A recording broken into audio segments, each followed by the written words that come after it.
versículo 1 e 2. Rogo-vos, pois, irmãos, pelas misericórdias de Deus, que apresenteis o vosso corpo como sacrifício vivo, santo e agradável a Deus, que é o vosso culto racional. E não vos conformeis com este século, mas transformai-vos pela renovação da vossa mente, para que experimenteis qual seja a boa, agradável e perfeita vontade de Deus. Amém? Você pode se sentar.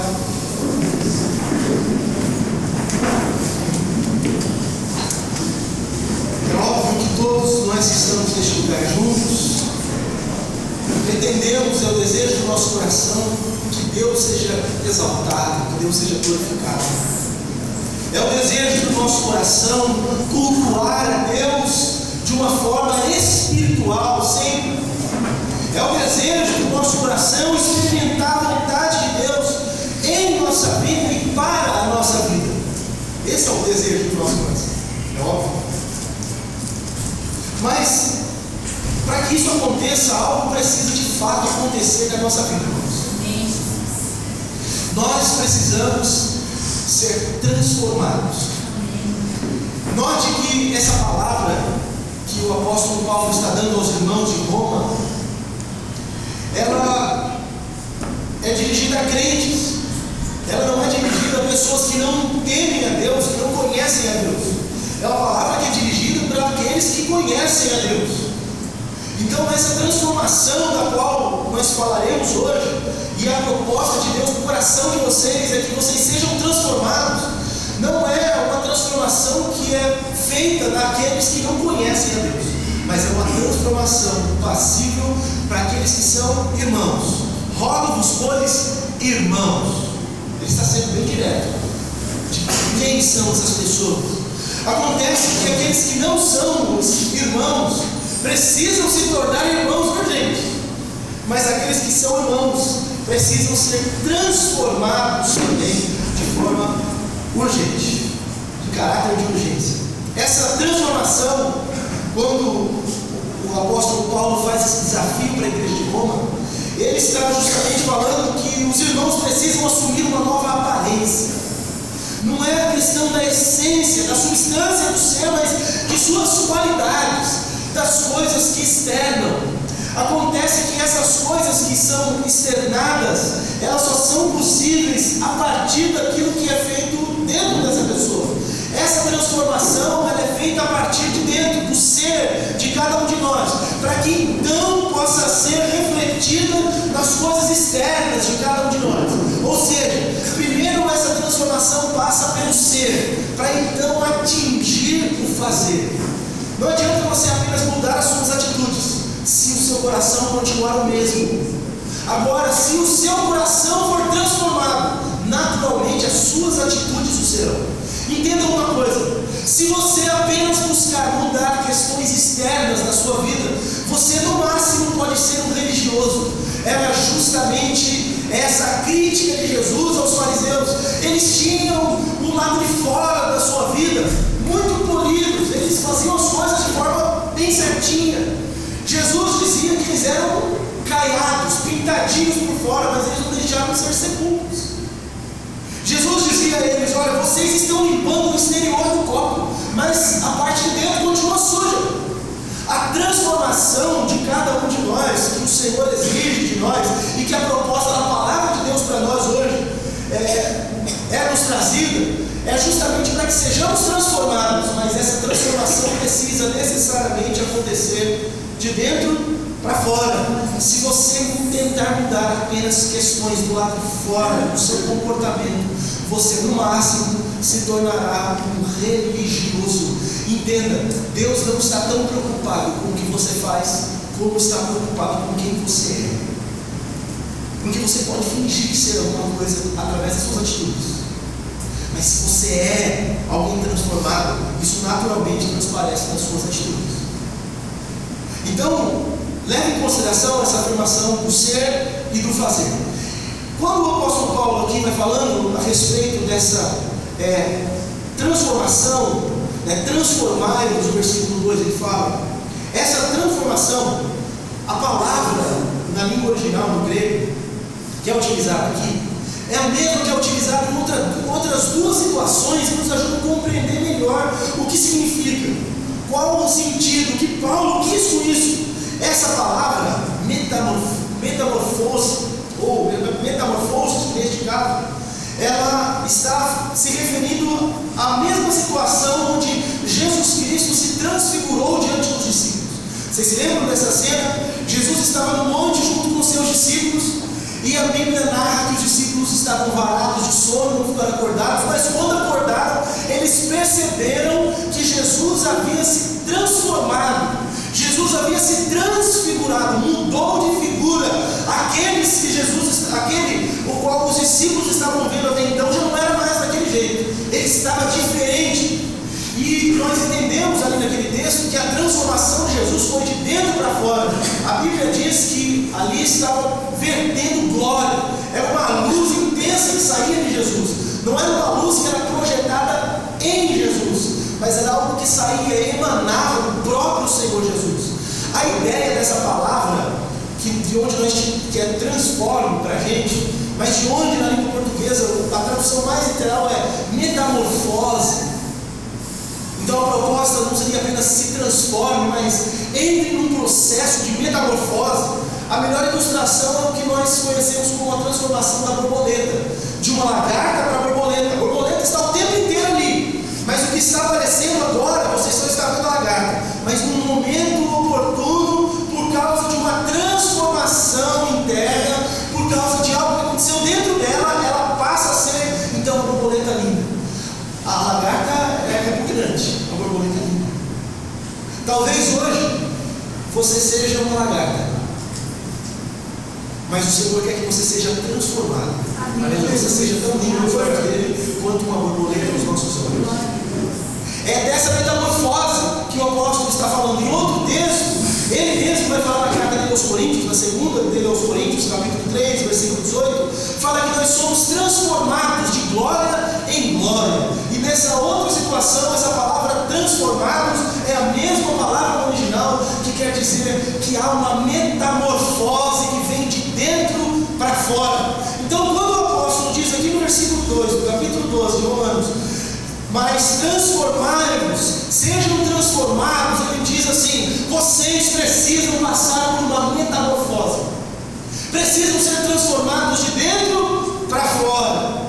E a respeito dessa transformação, eu gostaria de fazer duas considerações para que a gente consiga compreender melhor como acontece, como se dá essa transformação. A primeira consideração é do versículo 1, é que o corpo deve ser apresentado a Deus. Preste atenção, isso é de extrema importância. Como eu tenho visto pessoas errando brutalmente neste ponto, ficam aguardando uma intervenção de Deus, aonde na verdade devia ser uma atitude humana, porque embora é Deus quem faça a obra na pessoa, é a pessoa quem se apresenta a Deus.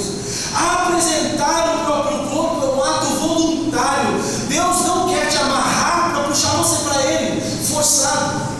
Deus está esperando que você se apresente. O versículo 1 diz assim: que eu peço, que eu rogo, que eu suplico pelas misericórdias de Deus, que vocês apresentem o corpo de vocês, que o próprio corpo de vocês seja apresentado.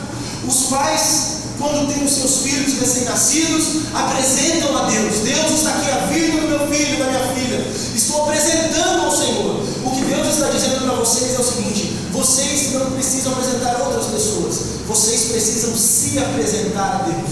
É o próprio corpo, a própria vida, e você é quem faz isso de forma deliberada. Não dá para alguém fazer isso no seu lugar. Um pastor não pode te apresentar a Deus como sacrifício. Ninguém pode fazer isso.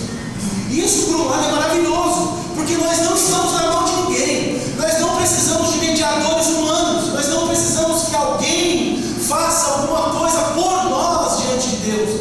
Aliás, uma das grandes ênfases da reforma protestante é justamente que todos nós somos sacerdotes, que nós aqui chegamos diante de Deus por um novo e vivo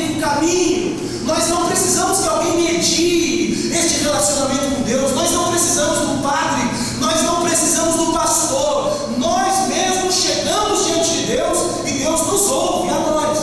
Não por causa de alguém, mas porque Jesus abriu um caminho diante do próprio Deus. Quando o apóstolo fala, apresente o seu corpo, apresente a sua vida a Deus, não está falando assim apenas, evite aqueles que são os seus pecados externos. Não é apenas isso, é óbvio, irmão, que você precisa fugir de tudo que tem aparência do mal. Você abandona o mal e foge desesperadamente de tudo que tem aparência do mal. Parece que aquilo pode ser pecado, não abraça, irmão. Na dúvida, foge. Não queira ser o forte, não queira ser o espiritual que aguenta qualquer coisa. Irmão, entenda, nós somos fracos, nós somos frágeis. O próprio Senhor Jesus diz isso a respeito de nós, que o nosso corpo ele é frágil, o nosso espírito está forte, está pronto, mas o nosso corpo, a nossa carne é fraca. Então nós temos que estar em constante vigilância, orando e vigiando, para que não venhamos entrar em tentação. Não é apenas uma questão externa, do próprio corpo que o texto está falando, mas quando ele diz assim, apresente o seu corpo, o apóstolo está querendo dizer, olha, faça com que o seu corpo seja subjugado à mente de Cristo que há em você. E aqui, na escola dominical hoje, na classe para os que vão batizar, eu falei a respeito de uma dualidade que acontece dentro de cada um de nós. Eu usei uma palavra, vamos ver se alguém lembra da classe. Eu usei uma palavra difícil, que fala a respeito disso, que é ambíguo. São duas realidades que coexistem. Exatamente, você lembrou-se. É um paradoxo.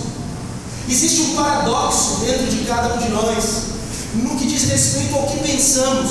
Porque a Bíblia diz que nós temos a mente de Cristo. Vocês têm a mente de Cristo, amém? Amém. Mas por outro lado, não passam algumas coisas que não deviam na sua cabeça? Isso está passando na mente de Cristo? Não. Então é uma dualidade, há uma mente que quer que você faça tudo corretamente, e há uma força dentro de você que te leva justamente para o lado oposto. Há uma briga constante dentro de cada um de nós. E quando o apóstolo fala, apresente o seu corpo a Deus, está falando assim, submeta as vontades que você tem, submeta a sua vida àquilo que é a mente de Cristo. Não submeta mais o seu corpo à vontade que você antigamente tinha. Porque, irmãos, quando nós estávamos perdidos nos nossos pecados, sabe o que acontecia com a gente? Nós nos entregávamos a tudo aquilo que passava na cabeça. Passava um desejo pecaminoso, nós nos entregávamos. Passava algo que não agrada a Deus, mas nós não tínhamos interesse no que agrada a Deus. Então nós nos entregávamos. Mas e agora, qual o apelo? Qual é o rogo do apóstolo Paulo? Apresente-se a Deus de tal maneira que a mente de Cristo controle o seu corpo, que você não seja mais dominado pelos seus impulsos, que você não seja mais dominado por esse seu temperamento terrível, que você não seja mais dominado pelos seus desejos pecaminosos, pela sexualidade do nosso país, que você não seja mais dominado pelo desejo de vingança, que você não tenha mais aquela ira incontrolável, que você não tenha mais aquele sentimento de mágoa, de rancor, que você não seja controlado por esse tipo de pensamento. É justamente o oposto disso que o apóstolo Paulo exige e clama para que nós nos apresentemos a Deus. Em outras palavras, é assim: até agora, esse seu corpo está sendo usado para coisas que o mundo deseja, que o mundo determina, mas a partir de agora, faça com que o seu corpo seja colocado à disposição de Deus, de tal maneira que Deus seja glorificado no seu corpo. Amém. Irmãos, isso não é fácil que eu estou falando. E se fosse uma coisa tão simples, o apóstolo Paulo não estava tratando isso como roubo. Porque em outras situações ele fala, olha, eu peço a vocês, eu digo a vocês, mas aqui ele está dizendo, pelo amor de Deus. Ele está suplicando aos irmãos, e o apelo dele é justamente assim, ó, lembra das misericórdias de Deus, faz isso por causa das misericórdias de Deus sobre a vida de vocês. Apresentem-se a Deus de tal maneira que isso o glorifique, que as suas disposições, que o seu corpo não mais obedeça aos desejos pecaminosos, que o seu corpo obedeça aquilo que feito à mente de Cristo. Apresentar o próprio corpo é um ato voluntário. E é um detalhe muito importante notarmos aqui, irmãos, que quando o apóstolo fala a respeito disso, de nós oferecermos um sacrifício a Deus, você prestou atenção? Não está falando assim, que um sacerdote vai fazer uma mediação desse sacrifício. Vocês devem apresentar o próprio corpo como sacrifício a Deus. Então, nesse inteirinho, o que ele está dizendo é: vocês são os próprios sacerdotes, e vocês são o próprio sacrifício que será ofertado, e também vocês são o próprio templo onde esse sacrifício será oferecido. E aqui, desculpa que vai engasgar um monte de gente que não tem nem costume de ler a Bíblia. O nosso Senhor Jesus, Ele foi o sacerdote, o sacrifício e o próprio templo. O próprio Senhor Jesus se ofereceu a Deus. Ele não ofereceu uma coisa externa, Ele ofereceu a Ele mesmo. E o que o apóstolo Paulo está dizendo é: façam como Jesus fez, ofereçam-se a si mesmo, vocês como templos, no lugar onde o sacrifício será feito a Deus, vocês como sacerdotes, porque todos nós somos sacerdotes, é o que Pedro vai dizer. Vocês como sacerdotes, vocês como o próprio sacrifício, vocês devem fazer esta oferta a Deus. Então eu quero explicar algo da lei levítica para os irmãos. Lá no Levítico, quando ensinou a respeito da lei do sacrifício, a proposta do Senhor era a seguinte: existiriam pelo menos dois tipos de sacrifício: o sacrifício pela expiação dos pecados e o sacrifício em ação de graças. O sacrifício pela expiação dos pecados é aquele que traria o perdão de Deus sobre a nossa vida, e esse sacrifício houve um único e nunca mais haverá outro. Foi o sacrifício de Jesus Cristo na cruz. Ele, como Cordeiro de Deus, morreu para que nós fôssemos perdoados. Mas então, que sacrifício é esse que o apóstolo está dizendo? É para a gente trazer a nossa oferta no altar, trazer o dinheiro no altar, para que Deus veja o nosso sacrifício? Não. Vocês prestaram atenção? O que ele exige é que nós nos apresentemos. Mas que tipo de sacrifício é esse, se não é o sacrifício de expiação? É o sacrifício em ação de graças. Você se oferece no altar de Deus como aquele que está agradecendo, não como aquele que está pedindo, porque aquele que foi oferecido como uma petição a Deus foi o próprio Senhor Jesus.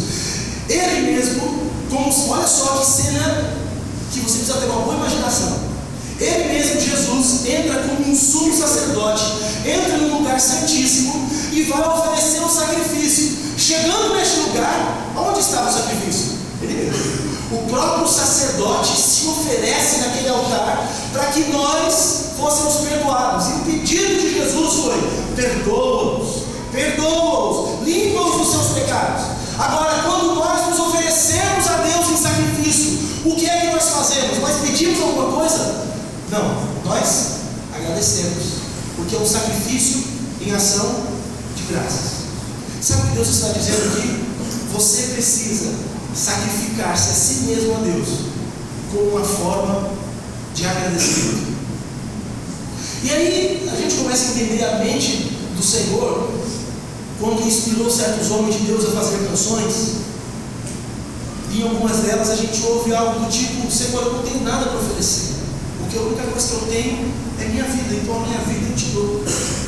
É assim: o Senhor me salvou e eu não tenho nada para te pagar. O que eu tenho para oferecer? A minha vida. Então está aqui a minha vida. Eu entrego como um sacrifício agradável, como uma ação de graças junto ao Senhor. O sacrifício de Cristo, o único da expiação. E nós fazemos isso justamente para que Deus seja honrado através do nosso corpo, do nosso sacrifício. O nosso sacrifício consiste em um sacrifício de ação de graças para honrar a Deus. Só que esse sacrifício que Deus espera não é um sacrifício de animais mortos. Vamos lembrar só algumas situações do Antigo Testamento? Quando os homens entravam no tabernáculo ou posteriormente no templo, eles levavam um animal. Esse animal era colocado perto do altar. Os levitas traziam esse animal junto com a pessoa que ofereceria um sacrifício, seja esse sacrifício de expiação ou de ação de graças. O sacerdote pegava um cutelo, uma espécie de uma faca, e cortava o pescoço deste animal e aspergia o sangue no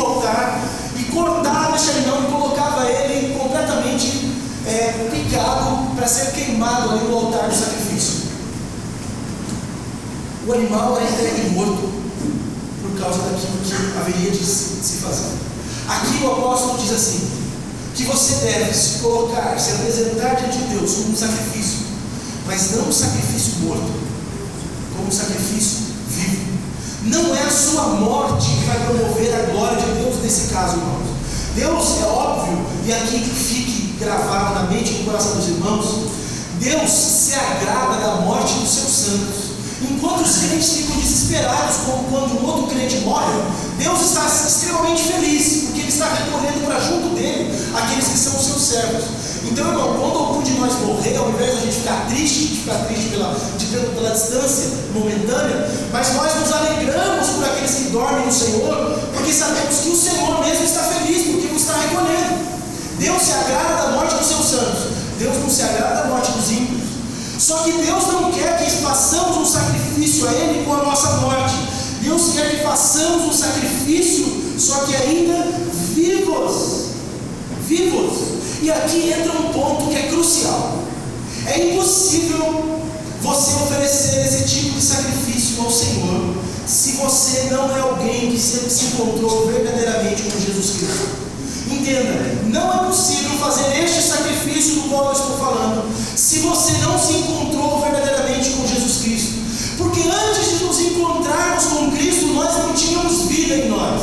Ou seja, estamos mortos. Quando o apóstolo diz assim, ofereça um sacrifício vivo, ele está dizendo, aquele que for ser oferecido precisa ter vida. E quem não está em Cristo está morto. Esse não é um sacrifício agradável a Deus. Esse sacrifício é possível apenas para aqueles que são do Senhor. Aqui o que eu estou propondo, ensinando e propondo aos irmãos é um passo além daquela vidinha medíocre de um crente mais ou menos. Se você não quer ser um crente mais ou menos, é por esse caminho aqui que você tem que passar. Por esse caminho do auto-sacrifício, de se sacrificar a Deus no altar dele, de se entregar a Deus. Mas para que isso aconteça, é necessário que de qualquer maneira antes você tenha nascido de novo, você tenha recebido vida. O próprio Senhor Jesus disse, vocês não têm vida em si mesmos. Se vocês comerem do meu corpo, vocês terão vida. De outra forma, vocês não terão. Então isso aqui é uma palavra para os crentes, não é uma palavra para os não crentes. Nós precisamos ser apresentados como vivos diante de Deus. E esse sacrifício, diz o apóstolo, ele é um sacrifício que deve ser santo. Está falando aqui, santo. Sabe o que significa a palavra santo? Santo é separado, exclusivo.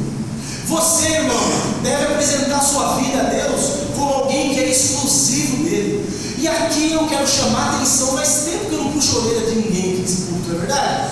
Então hoje é um dia lindo para fazer isso, se alegra, seu pastor voltou, vou puxar essa orelha.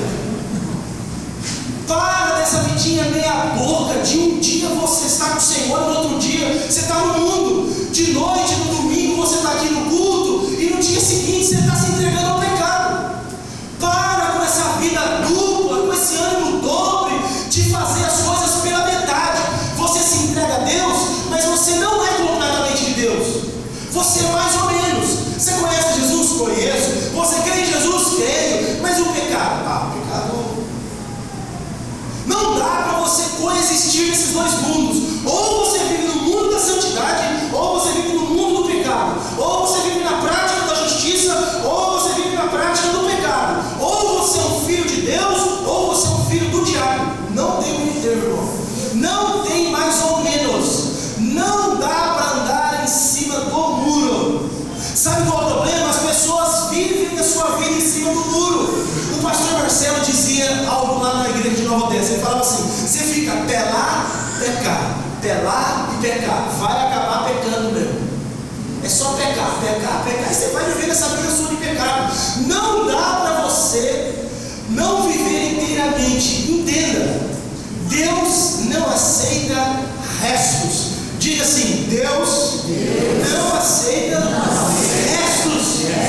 Deus quer você por inteiro. É toda a sua vida, Deus. Vida santa é exclusivo para Deus. Ser santo não é falar. Ser santo é bom. Isso às vezes indica uma pessoa santificada. O pastor Marcos chega da agonia de falar com ele. Porque você está, pastor Marcos, parece um padre, na comunidade. Mas tem gente que é assim, me perdoe a palavra, é assim que é bom. Não é assim que é santo, é uma pessoa boa. Santidade é vida exclusiva para Deus. Você sabe quando você pode falar se uma pessoa é santa ou se ela não é? Vê se ela foi entregue completamente, vê se ela está santificada, separada, ou se um pedacinho da vida dela ainda é para outros propósitos. Santidade é exclusividade para Deus. Ser santo é ser completamente do Senhor. Sabe o que o Senhor está chamando vocês hoje? Para se entregarem completamente, para você tirar aquela parte da sua vida que ele estava entregue num vício, que ele estava entregue num jogo, que ele estava entregue num pecado, numa paixão, num desejo, numa coisa na internet. Sabe essa parte da sua vida? Traz ela para cá e põe no altar hoje. Abandona aquelas coisas que são pela metade. Deus não te quer pela metade. Ele quer todo o seu coração, toda a sua vida.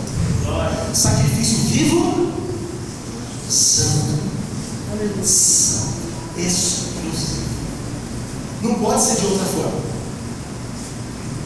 Agora, quando você apresenta esse sacrifício a Deus, isso deve ser feito por pelo menos duas razões. Há dois fatores que você deve levar em consideração quando você apresentar a Deus. O primeiro deles, as misericórdias de Deus. O apóstolo fala, irmãos, eu rogo, eu peço, eu imploro que vocês se apresentem a Deus como um sacrifício vivo, santo e agradável a Deus. Mas ele fala, eu rogo pelas misericórdias, pela compaixão de Deus. Mas que misericórdia é essa da qual ele está falando? Ele está se referindo a tudo que ele disse nos capítulos anteriores a esta igreja. Ele está falando assim, olha, até agora eu provei para vocês que Deus é cheio de misericórdia, porque vocês estavam perdidos nos pecados. Vocês, ninguém estava com Deus, todos pecaram, destituídos estavam da glória de Deus, todo mundo vivia perdido no pecado, mas Deus, por causa da sua muita misericórdia, separou um povo para si. Esse povo foi rebelde, mas Deus fez o que? Através disso abriu a porta da aliança e tem colocado outras pessoas no meio dessa aliança. Deus usou de misericórdia para com vocês que não era povo, vocês que estavam perdidos, receberam a misericórdia de Deus. E agora ele fala, por causa dessas misericórdias das quais eu falei, apresentem-se a Deus. Amém. Misericórdia é Deus vir sobre a tua vida e não fazer aquilo que você merece. Graça é quando Deus vem sobre a tua vida e faz aquilo que você não merece. Sabe o que nós merecíamos? Castigo e o inferno. Se alguém aqui bater no peito e falar assim, eu não merecia isso, pode se levantar e ir embora, vai se no seu lugar. Nenhum de nós aqui merecia outra coisa a não ser o fogo do inferno. Nós somos culpados pelo nosso pecado, nós somos maus na nossa natureza, nós estávamos desgarrados de Deus, afrontamos a santidade de Deus. Todos nós merecíamos a punição eterna. Isso é o que merecíamos. E Deus nos deu isso, irmãos? Não. Sabe como chama isso? Misericórdia. Deus olhou para nós com compaixão. Deus viu a misericórdia, a miséria na qual nós vivíamos. Misericórdia. Esse córdia é de cardia, coração no grego. O coração de Deus, a compaixão de Deus pela nossa miséria. Isso é misericórdia. Deus se compadeceu da nossa miséria, como nós éramos miseráveis. E graça é quando Deus estende a mão e fala assim, toma, isso é para você. Aí você fala, Deus, mas eu não mereço. Ele fala, eu sei, mas eu quero fazer isso mesmo assim. Aleluia. Quantos aqui mereciam a salvação? Quantos aqui mereciam o perdão? Quantos aqui mereciam as abundantes graças de Deus sobre a nossa vida? Ninguém. E Deus fala assim, Tó, isso é Deus. Você fala, Deus, mas eu não fiz nada. Pois é, eu te amo, eu não vou fazer isso por você. Tem gente que fala assim, não, mas eu mereço. Eu acho que os anjos olham um para o outro e falam assim, nossa, que tonto. Que tonto. Ele não tem ideia do que ele está falando. É um tonto. Porque na verdade, se nós olharmos para nós não merecemos nada. Mas com o amor eterno o Senhor tem nos amado e com benignidade Ele tem nos atraído até Ele com laços de amor, de favor, todos os dias sobre nossa casa, sobre nossa família. É por causa disso que nós não fomos consumidos, por causa das misericórdias dele. Ele vem fazendo favores em cima de favores sobre nós que nós nunca vamos pagar, e Deus nunca vai nos cobrar isso, porque Ele fez por amor, não fez por nada em troca. Isso é graça. Deus nos dá de graça. Então, por causa dessas misericórdias de Deus é que nós devemos nos apresentar a Ele. Segunda razão, porque isso é agradável. Um sacrifício vivo, santo, é agradável. Quando você se apresenta a Deus como um sacrifício vivo, quando você coloca a sua vida no altar de Deus e fala assim: Deus, eu não vou mais viver pela metade. Por enquanto eu vivia pela metade. Uma metade minha queria te servir, a outra metade estava presa naquela mágoa. Uma metade minha queria te servir e a outra parte estava presa naquele pecado. Quando você se oferece a ser a Deus, você fala assim: eu estou me agradando de você. Isso é agradável. Irmão, se tem uma frase que eu quero ouvir de Deus, uma é essa: que Ele se agrada de mim. De verdade mesmo, é a única coisa que eu pretendo ouvir do meu Deus, que Ele tem prazer em mim. Tem prazer em alguém, sabe o que é? Sabe quando o seu filho, os pais, fazem aquele negócio certo, legal, que todo mundo fala: nossa, quem fez? Ele fala: meu filho. Né? Quando o seu time ganha, aí fala: nossa, goleou. Tinha que ser mesmo, São Paulo, é isso mesmo. Sabe quando você tem orgulho de alguma coisa, de alguém, porque você sabe que aquilo está acima dos outros? Porque ele é diferenciado dos outros. Pois é, todos os seres humanos na terra, e de repente aparece um homem, filho de um carpinteiro na terra, e vai ser batizado por João Batista, ele mesmo, o próprio Filho de Deus, o Cordeiro. Ele está indo para as águas para ser batizado. O céu abre, o Espírito Santo vem sobre ele, e vem uma voz do céu e fala assim: esse é o meu filho e eu tenho muito prazer. Eu me agrado desse meu filho. Deus disse isso sobre Jesus 2 vezes. 2 vezes Deus falou isso sobre Jesus. E para algumas pessoas, o Senhor vai dizer isso naquele dia, irmãos. Ele vai dizer assim: servo bom e fiel. Olha, você foi fiel no pouco, vou te colocar agora no muito. Entra no gozo do teu Senhor. Eu consigo ver alegria, prazer em Deus em dizer isso para os seus servos. E eu quero chegar naquele dia, Deus olhar para mim e falar assim: Fábio, legal, eu me agradei de você. Pai, é isso que eu quero ouvir. O resto é conversa. Chegar lá e eu vou ter uma casa boa no céu, eu vou ter irmão, pode ser um casebre, pode ser nos fundos de alguém, não tem problema, contanto que o meu Senhor olha para mim e fala assim: eu me agradei de você.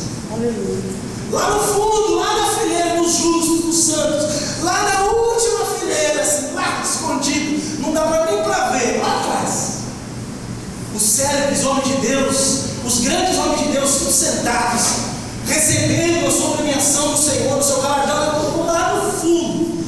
Aí Deus vai falar assim: Fábio, eu agradei de vocês. Aleluia. É isso. Não precisa mais nada, não precisa mais alguma coisa, irmão. Fala assim: Deus, agora tá bom, tá lindo, já recebi o meu galardão. Foi ouvir isso na tua boca, Pai. Foi o meu galardão, não preciso de mais nada. Posso morar aqui na rua celestial. Não preciso, não precisa mais nada. Coisa linda, é só que nos basta. Quando você se apresenta a Deus como um sacrifício a Ele, você pode ter certeza que Deus está olhando para você e dizendo assim: eu estou me agradando. Isso é agradável a Deus. Isso agrada o coração de Deus. Deus gosta disso. É isso que Deus pretende. A gente faz tanta coisa, irmãos, querendo agradar a Deus. E o que a palavra de Deus diz que agrada a Ele é que nos apresentemos. E nós devemos fazer isso do mesmo jeito. Se nós somos discípulos de Jesus, Jesus agradou o Pai. Nós precisamos agradar o Pai também. Como? Nos apresentando. Não foi isso que Jesus fez a vida inteira? Se apresentou como um sacrifício vivo e foi até se tornar um sacrifício que morreu e mais que se tornou aquele que também ressuscitou. Passou a vida inteira se entregando. Paulo aos Filipenses fala isso sobre Jesus. Fala assim: ele, sendo Deus, ele não tomou esse cuidado de ser Deus.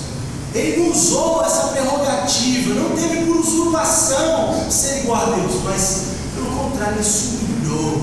Enquanto as pessoas querem subir, querem ser importantes, enquanto as pessoas querem ser um CEO dentro de uma empresa, enquanto querem ser um magnata, um político importante, um gerente, alguma coisa, Jesus, sendo Deus, se humilha, ele desce o degrau, ele não sobe, ele faz o caminho inverso da glória humana. A glória de Deus foi se esvaziar, e não como os homens que se gloriam em si. Ele, sendo quem era, se esvazia, ele desce o degrau da glória e se torna um ser humano. E como se não bastasse, ele podia ser um ser humano, mas ele podia ser pelo menos o Bill Gates, um homem importante. Tudo bem, já virou homem. Bill Gates morreu pela humanidade, uau! Mas não bastou ser só um ser humano, ele se humilhou e se tornou servo dos servos, e ele foi pobre, humilde e obediente até a morte, e morte de cruz. Vocês veem que o caminho do reino é diferente do caminho da glória dos homens? Os homens querem ser superiores, querem ser os melhores, querem ser os que estão em evidência. E o Senhor, o nosso Deus, o Deus eterno, fez o caminho inverso. Ele desceu os degraus para nos alcançar, para que por causa dele nós pudéssemos subir e crescer de glória em glória, por causa dele. Então nós olhamos para isso, isso é mais um fator, isso é agradável a Deus. E por último, a última razão, porque isso é o nosso culto racional. Vocês, irmãos dessa comunidade, já sabem disso, mas eu quero lembrá-los. Culto a Deus não é aquilo que se faz, que as pessoas olham e se impressionam. Culto a Deus não é aquilo que impressiona homens. Culto a Deus é aquilo que agrada a Deus. Você pode ter uma linda performance e todo mundo olhar e falar: nossa, esse fulano é muito espiritual. E Deus olhar para você e falar assim: mas eu nunca te conheci. Num culto ou em qualquer lugar você pode curar pessoas, expulsar demônios, fazer um monte de coisa, mas vai chegar naquele dia, o Senhor vai olhar e falar assim: eu nunca te conheci. Isso vai ser terrível. Você fala: poxa vida, eu achei que fulano era tão crente. Pois é, não é? Porque vive de performance, vive do que os olhos dos homens veem. Só que nós não vivemos daquilo que os homens veem, nós fazemos as coisas para que Deus veja. É por isso que nós não tocamos trombeta na praça, irmãos. Nós vamos para o nosso quarto para a oração. Nós não queremos aplausos dos homens, nós queremos que o nosso Pai, que nos vê em secreto, nos recompense. Não que os homens nos aplaudam. Pouco importa se olham para nós, pouco importa. O que importa é que Deus nos vê. Quando ninguém está nos vendo, você faz as coisas e fala: nossa, mas ninguém nem ficou sabendo. Você quer contar que você fez uma coisa boa para os outros, para que os outros saibam o que você fez. Para quê? Se a mão direita deu, a esquerda não tem nem que saber. Não é assim? E nós, quantas vezes andamos pelo lado de que o nosso culto precisa ser aquele culto onde as pessoas veem a nossa performance? E o apóstolo Paulo está dizendo como deve ser o culto a Deus. O culto a Deus precisa ser racional. Tem que ter razão. Você não faz as coisas só por fazer. Nós não fazemos as coisas: eu vou indo aí, o que Deus quiser. Não é assim que nós cultuamos a Deus, irmãos. O nosso Deus não é Deus de bagunça, não é Deus de desordem. O nosso Deus, ele tem propósitos. O nosso culto a Deus precisa ser racional. Até porque o nosso culto não é feito no momento que nós estamos aqui, durante 2 horas, dentro deste lugar que se faz de templo. O nosso culto é a nossa vida, e a nossa vida precisa estar o tempo inteiro no altar de Deus, e não em 2 horas no domingo. Nós prestamos a Deus um culto racional. Sabe o que é prestar um culto racional? É você se entregar no altar de Deus. Você prestou atenção? Eu peço, eu imploro a vocês que vocês apresentem o próprio corpo a Deus. Como o quê? Como um sacrifício, mas tem que ser vivo, santo, isso é agradável, que é o vosso culto racional. Tem tanta coisa acontecendo que Deus olha e fala assim: que pena, eles não entenderam nada. Não entenderam nada. Eu acho que tem alguns demônios que celebram algumas coisas que se faz dentro de cultos, porque os demônios falam assim: é bom que eles estão perdendo tempo com essa idiotice e não estão se entregando completamente. Porque muitas das pessoas que vivem de performance, eu não falo todas, muitas das pessoas que vivem de performance, quando vão embora para sua casa,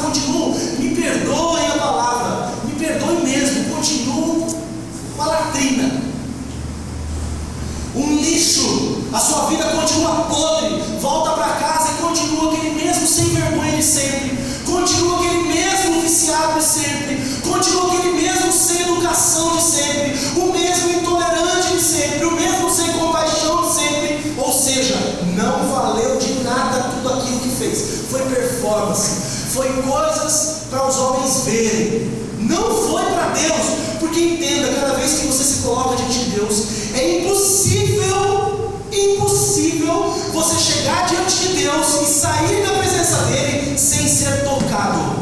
Impossível você chegar diante de Deus e sair de diante dele sem ser tocado. E se Deus te tocar, Deus te deixa uma marca. Cada vez que Deus encosta em você, Deus te deixa uma marca. Um dia teve um homem que se atreveu a se colocar diante de Deus, e se colocando diante de Deus, mas ficou para sempre marcado. Jacó.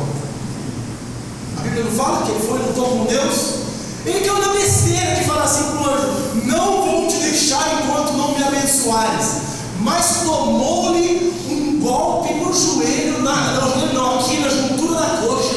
Mas tomou-lhe um golpe ali que nunca mais ele andou normal, mancou para o resto da vida. Se você se encontrar um dia na presença de Deus, Deus marca a tua vida que você vai ser visto e todo mundo vai perceber que aconteceu alguma coisa na tua vida, para sempre. Nunca mais Jacó andou normal. O resto da vida ele mancava. O resto da vida ele já mancava. E o povo falava: o que aconteceu? Rapaz, eu não tenho com o anjo, você não tem noção. Aí tem gente que ainda vai cantar que ele brigou com o anjo, ele determinou a vitória dele. Não, vai ver o profeta. O profeta fala que luta foi essa que ele teve com o anjo. O profeta diz assim lá: Jacó, como um príncipe, lutou com Deus, chorou e lhe suplicou misericórdia. Sabe como que foi a briga de Jacó? Foi assim: por favor, eu não posso mais ser quem eu sou. Porque o anjo falou assim, ele falou para o anjo: qual que é seu nome? Aí o anjo falou: por que você quer saber meu nome? Ele é maravilhoso. Olha as entrelinhas, Jesus brilhando ali na vida de Jacó. Meu nome é maravilhoso. Se já tivesse as escrituras, se Isaías já tivesse escrito a respeito de quem seria o Messias, maravilhoso, conselheiro, Deus forte, príncipe da paz, Jacó na hora ia dar opa, sei quem está aqui. Mas ele não tinha isso ainda. Mas ele fala: por que você quer saber meu nome? Ele é maravilhoso. Aí o próprio anjo pergunta para ele: e você? Quem é? E Jacó vai falar. Para nós em português, quando a gente lê, está escrito assim: eu sou Jacó. Mas quando você lê isso em hebraico, você lê assim: eu sou um trapaceiro, eu sou um sem vergonha, eu sou um usurpador. Porque Jacó significa isso. Ou seja, Jacó não falou só o nome dele, ele falou quem ele era. E aí o que o Senhor disse para Jacó? A partir de agora você não é Jacó. A partir de agora você não é mais trapaceiro. A partir de agora você é Israel. Você é um príncipe de Deus. Porque ele se encontrou com o Senhor. Irmão, quando você presta um culto racional a Deus, você se coloca no altar de Deus inteiro. Deus toca na juntura da coxa, toca no cotovelo, toca no pescoço, toca no olho para santificar, toca na língua para não falar besteira mais, toca no ouvido que você não viu que você não deve, toca na mente que você não pensar o que não devia, toca nos seus pés para você não ir mais onde você estava indo, toca na sua mão para você não fazer o que você estava fazendo, toca no seu coração para você não sentir mais o que você está sentindo. Ele toca em você, irmão. Mas você precisa estar diante dele. As pessoas acham que precisa de performance. Você não precisa, é você e Deus. Você e Deus, e aqui é racional. Deus é toda a minha vida no altar. É isso que é culto. O resto, desculpa, é só para outro crente vir e falar: nossa, que espiritual. Isso é verdade. Pois bem, vamos andar. Pastor, já acabou o culto, não tem problema. Não acabou, não deu horário, não acabou. Que relógio está funcionando? Não? Ótimo, ninguém sabe o que está acontecendo. Não vai no relógio. A sua mente precisa ser renovada por Deus. Você precisa primeiro se apresentar, e depois você precisa compreender que a sua mente tem que ser renovada por Deus. Veja que você se apresenta, mas quem te renova é Ele quem muda a sua cabeça. E sabe qual é o grande inimigo da sua mente ser a mente de Cristo em todo tempo? Porque a forma na qual o bolo, o pudim que você pensa é colocado, é a forma do mundo. Quando fala conformeis, as irmãs vão entender melhor do que os homens. Conformar é colocar na forma. Se a forma circular, a não ser que você seja uma negação. Se a forma for redonda, vai ficar redondo, vai ficar no formato que você colocar. Gelatina, que não tem como errar. Você pega a gelatina e coloca uma forminha de estrelinha. Você põe para gelar, você tira de lá, ela está em que formato? Foi muito difícil pensar isso? Não. Fácil. Sabe qual é o problema da mente das pessoas só pensar asneira? Porque elas estão conformadas na forma do mundo. Esse é o problema. As pessoas estão formatando sua cabeça na forma do mundo. Entram no esquema do mundo. Tudo é normal. Pastor, qual o problema? Mentirinha, todo mundo mente. Só uma sonegadinha, todo mundo sonega. Todo mundo fala mal. Todo mundo faz. Você está se comparando a todo mundo mesmo. Você está se nivelando por todo mundo. Eu já disse isso nesse púlpito e eu volto a falar. Nós nos nivelamos por cima, não por baixo. Nós nos nivelamos por Jesus. Nós não nos nivelamos porque no pecado. Nós nos nivelamos por Jesus. Então o nosso padrão é elevado, irmão. Não dá para ter esse padrão de não tem problema, que é o que o sistema quer que você pense, que é como que determina a sua mentalidade. Sabe quem é que faz? Ou quem é que determina a forma de se pensar neste mundo? O príncipe deste mundo. E quem que é o príncipe deste mundo, irmão? O mundo já assinou? Não, do Senhor é a terra e sua plenitude. É verdade, o dono disso tudo aqui é Deus. Mas quem comanda esse mundo aqui, quem comanda e quem determina o que as pessoas fazem, quem dá ordem na cabeça dos filhos da desobediência é o diabo, irmão. Você não tem o que falar, não. É bíblico isso. E quem determina os rumos deste mundo hoje está sendo o diabo. Acontece que em determinado dia, aqueles que estão servindo ao diabo e seguindo o curso deste mundo vão ter um grande tropeço, porque o dono deste mundo vai voltar e ele vai falar assim: eu quero que volte agora e me dá na minha mão. E aí acabou a vez dele. E os que seguem a ele vão tropeçar junto. Hoje, se você seguir o esquema do mundo, você está seguindo o esquema daquele que determina as coisas do mundo. Então qual é a forma que você é colocada? É a forma do mundo? Não, é a forma da palavra de Deus. Porque só a palavra de Deus pode formar o seu caráter e fazer com que você seja semelhante a Jesus Cristo. Jesus disse, João 8,31: se vocês permanecerem na minha palavra, verdadeiramente vocês serão os meus discípulos. Se vocês permanecerem na minha palavra, verdadeiramente vocês serão os meus discípulos.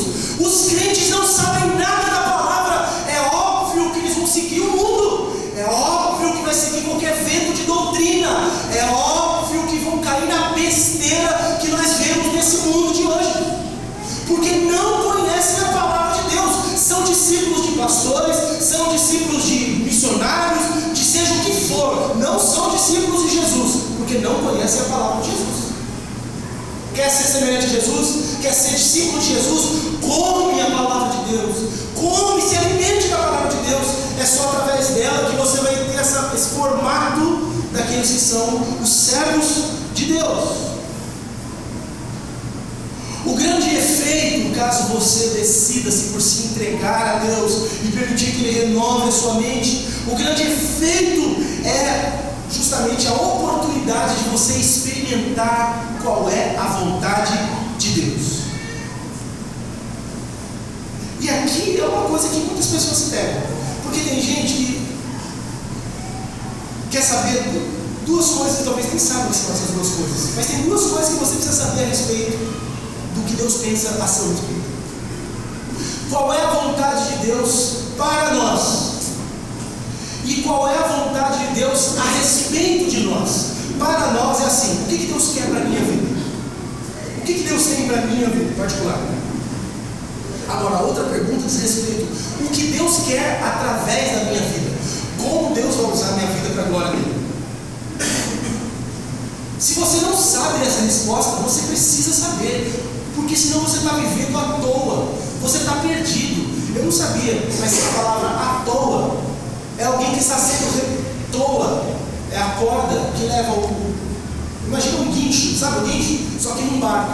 Ao invés de ter aquele guincho lá do rebocador, é um navio rebocador levando um outro navio que está quebrado. A amarra uma corda entre um e outro e puxa. Essa corda chama toa. Estar à toa é estar sendo levado por outro. Se você não sabe qual a vontade de Deus, você está à toa, sendo levado por qualquer coisa, menos por Deus. Nós precisamos conhecer a vontade de Deus para saber, através disso, justamente o que nós temos que fazer para a nossa vida ter sentido. E por isso é que nós oramos, seja feita por vontade. Se na terra como no céu, a gente fala, Deus, que seja feita por vontade, mas a gente não sabe qual é. E a gente vai aceitando qualquer coisa que acontece na vida como sendo a vontade de Deus. Somente se a sua mente for renovada, você vai experimentar a vontade de Deus para a sua vida e através da sua vida. Se a sua mente não for renovada, você não vai experimentar isso. Me perdoa, fala assim, porque eu acredito que vai ser ofensivo. Mas você só vai ser mais um crentezinho de bando. Aquele crentezinho que só frequenta os cultos, vai na igreja, passa o resto da vida indo na igreja. Se você quer ser isso, é sua opção. Mas Deus tem muito mais do que isso para você. Se você está acomodado nesse fato de vou à igreja aos domingos, isso está muito bom para a minha vida, não posso ajudar muito. Mas se você fala, não é possível que eu nasci por acaso. Deus tem um propósito através da minha vida. Deus vai me usar para alguma coisa útil nesse mundo. Deus tem algum projeto para a minha vida que eu não sei qual é. Se você deseja saber isso, você precisa que sua mente seja renovada, para que através disso você compreenda qual é a vontade de Deus para você. Entendeu? Você pode, se você quiser, apresentar toda a sua vida no altar de Deus hoje. Colocar-se diante de Deus como sacrifício. E falar, Deus, começa a renovar essa minha mente. Mas não basta fazer essa oração, Deus renova a minha mente. Você tem que mergulhar aqui, E quanto mais isso daqui entrar no seu coração, mais as coisas que não prestam vão sair de dentro de você. E aí vocês vão sofrer uma metamorfose. E vocês vão ser aqueles que vocês não são até agora. Se você está insatisfeito com sua vida espiritual, Deus falou contigo hoje. Se você está acomodado com a sua vida espiritual, Deus falou com você também hoje. Se você nem sabe que tem vida espiritual, Deus falou com você também hoje. Aleluia. É um ótimo dia para você se apresentar diante de Deus, deixar um monte de outras coisas para trás e falar, Deus, transforma a minha vida hoje. Aqui é 100%, não quero mais um pedacinho. Não quero mais ser só um religioso, um frequentador de cultos. Eu quero ser alguém transformado, usado nas tuas mãos, para a glória do teu nome. Você pode ficar de pé, gente, para orar?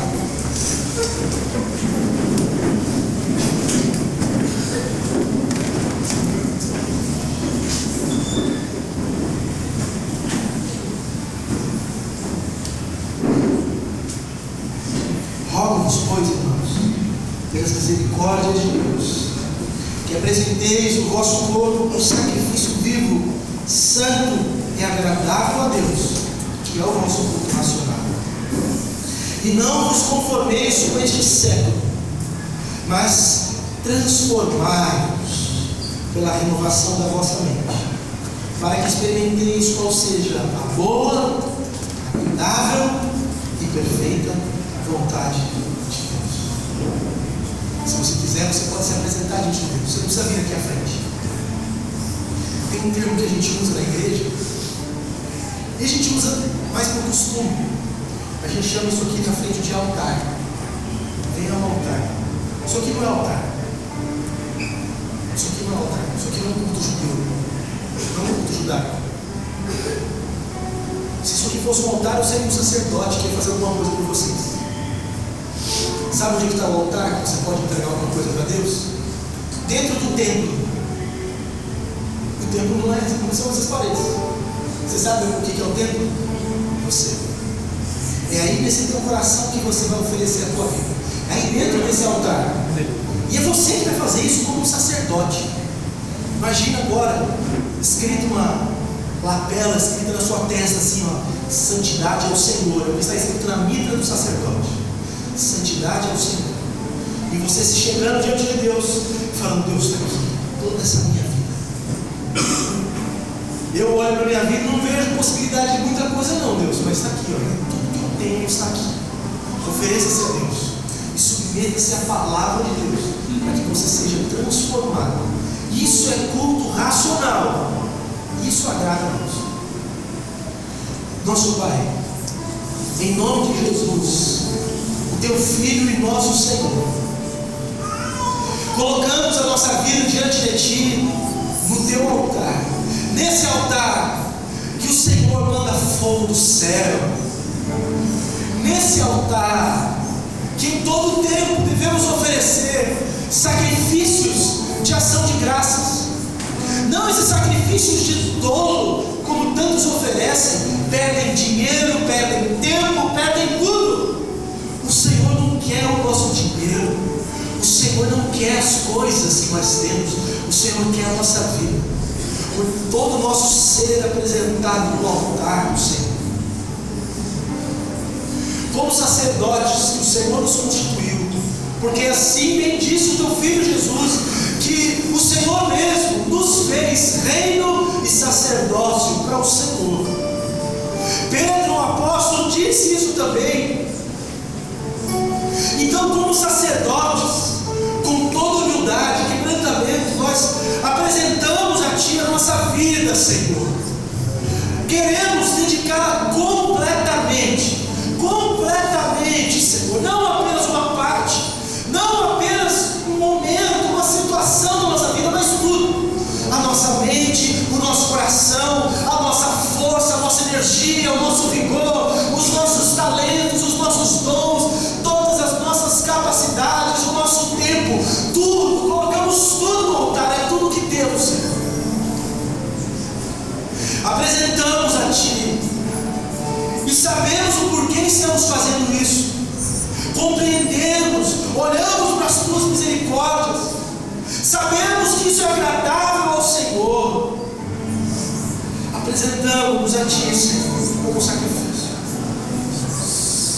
E está aqui a nossa mente, que em tantas coisas é conformada com o mundo. Está aqui a mente dos meus irmãos, mente forjada em lares quebrados, mente forjada por pessoas maldosas. Vê, Senhor, tem mentes aqui que foram forjadas em lugares terríveis, mas eu sei que isso tudo pode ser transformado, que eles sejam conformados contigo e não com o mundo, que sejam moldados pela Tua palavra, e nisso, em fazer isso, eles descubram e experimentem a Tua vontade, Senhor, porque a Tua vontade, ela é boa, ela é agradável, ela é perfeita. Que experimentemos essa vontade para nós. Já é tempo, Senhor, de alçarmos voo, é tempo de vivermos não na mediocridade. O Senhor não nos chama para sermos mornos, o Senhor não nos chama para vivermos mais ou menos.